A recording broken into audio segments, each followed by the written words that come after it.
নমস্কার, আমি অন্তরা। আপনি দেখছেন নেক্সট জেন বাংলা। দেশের সবচেয়ে বড় শত্রুকে প্রধানমন্ত্রী নরেন্দ্র মোদীর মতে তা কোনো বিদেশি শক্তি নয়, বরং আমাদের নিজেদের বিদেশ নির্ভরতা।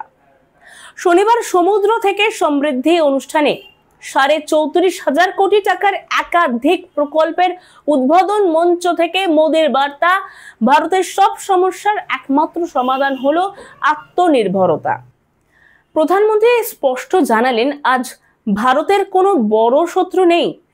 বিশ্ব ভ্রাতৃত্বের মনোভাব নিয়ে দেশ এগোচ্ছে, কিন্তু আমাদের প্রকৃত শত্রু বিদেশ নির্ভরতা। এই নির্ভরতা আমাদের সবাইকেই মিলে পরাস্ত করতে হবে। তিনি সতর্ক করে বলেন, অন্যের ওপর নির্ভরশীলতা যত বাড়বে, দেশের ব্যর্থতাও কিন্তু তত গভীর হবে। মোদীর মতে 140 কোটি ভারতীয়ের ভবিষ্যৎ অন্যের হাতে ছেড়ে দেওয়া যায় না। বিদেশি শক্তির ভরসায় দেশের উন্নয়নের সংকল্প গড়া সম্ভব নয় এবং তা যায়ও না। তার স্পষ্ট বার্তা, জাতীয় আত্মসম্মান বজায় রাখতে হলে আত্মনির্ভরতা ছাড়া আর কোনো উপায় নেই। শত ব্যাধির এক ওষুধ যেমন, তেমনি ভারতের সব সমস্যার একমাত্র সমাধান আত্মনির্ভরতা। প্রধানমন্ত্রী অভিযোগ করেন, স্বাধীনতার পর কংগ্রেস সরকার ভারতের যুব সমাজের প্রতিভাকে দমন করেছে। তিনি বলেন, লাইসেন্স রাজের মতো জটিল নিয়ম কানুনের জালে দেশকে বেঁধে রাখা হয়েছিল। ফলত 6-7 দশক কেটে গেলেও ভারত প্রকৃত সাফল্য কিন্তু পায়নি। গ্লোবালাইজেশনের যুগ এলেও তখনকার সরকার আমদানি নির্ভর নীতি বেছে নিয়েছিল।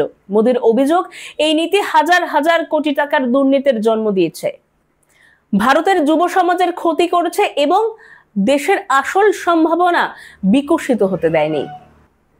মোদী ভারতের জাহাজ শিল্পের অতীত সাফল্যের কথাও কিন্তু স্মরণ করান। তিনি জানান, একসময় ভারতের সমুদ্র উপকূল জাহাজ নির্মাণ শিল্পে বিশ্বে সুনাম কুড়িয়েছিল। 50 বছর আগে দেশের আমদানি রফতানির 40% চলত ভারত নির্মিত জাহাজে। আজ তা নেমে এসেছে মাত্র 5%। এই পতনের ফল একেবারেই ভয়ানক। বর্তমানে বিদেশের শিপিং কোম্পানিগুলিকে পরিষেবার জন্য প্রতি বছর 75 বিলিয়ন মার্কিন ডলার অর্থাৎ প্রায় 6 লক্ষ কোটি টাকা কিন্তু গুনতে হচ্ছে ভারতকে। প্রধানমন্ত্রীর মতে এটা শুধু অর্থনৈতিক ক্ষতি নয়, এটা আত্মসম্মান ও আত্মবিশ্বাসেরও ক্ষতি। প্রধানমন্ত্রীর স্পষ্ট বার্তা, চিপস থেকে শুরু করে শিপস, সব ক্ষেত্রেই ভারতকে আত্মনির্ভর হতে হবে।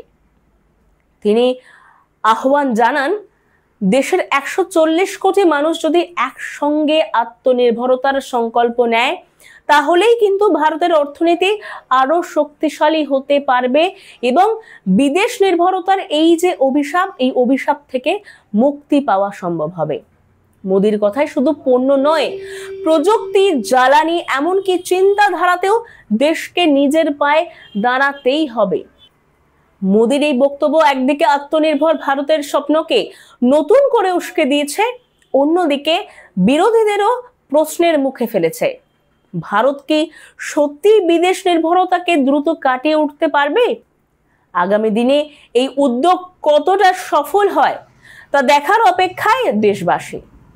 আমি অন্তরা, আপনি দেখছিলেন নেক্সট জেন বাংলা।